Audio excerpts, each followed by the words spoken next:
So we are here with Wintergarden masterminds.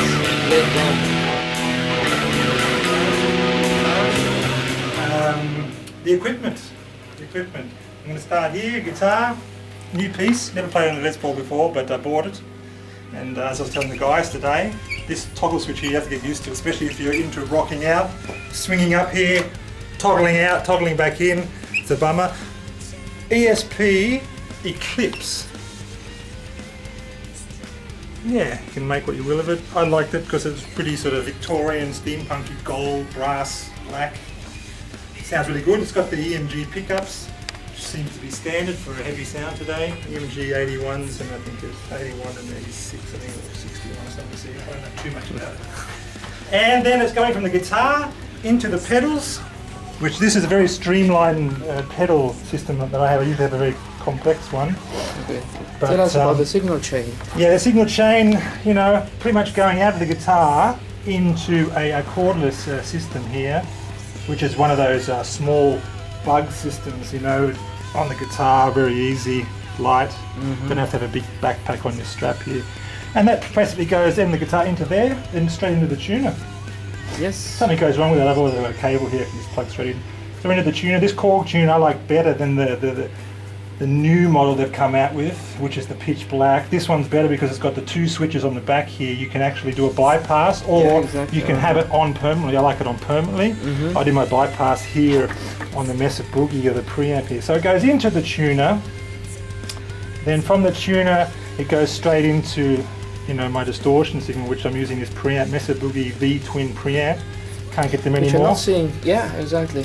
Very rare. Actually, I'm living in Denmark. I bought this in America, and I had to pay a lot of tax on it when it came out here, unfortunately. But it sounds really good. It's nowhere near as heavy as the Mesa Boogie, rectifier.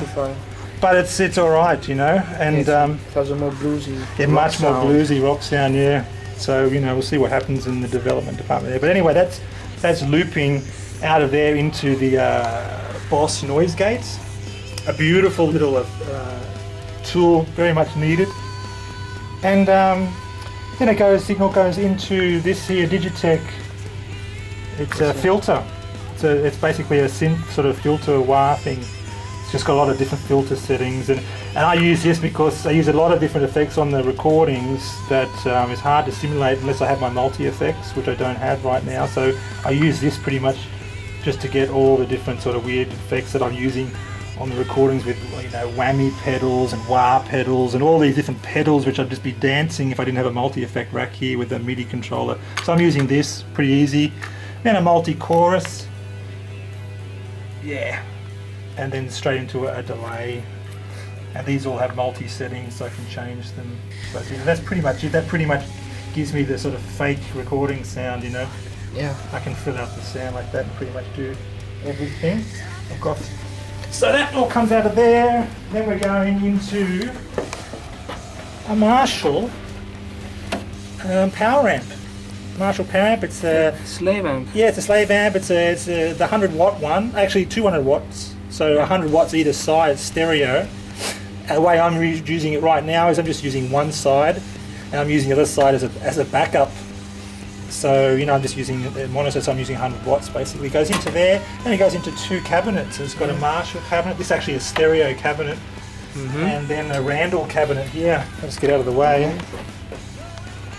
And that's pretty much it.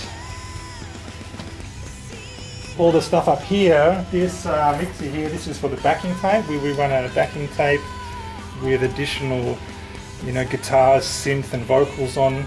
Sound effects. And sound effects and just stuff like that, intro, you know, backing, sort of everything. And that's going in here. Usually we have a sort of an 8-track mixer that we can separate all the additional backing tracks, but today we're using an iPod. So we're running it in a click track in one channel and a mono mix of the backing tape in the other channel, and sending it out to our drum and mass. That's pretty much the rig in all. Very effective. You know, you can play with it, you can play without it, you know. Very good.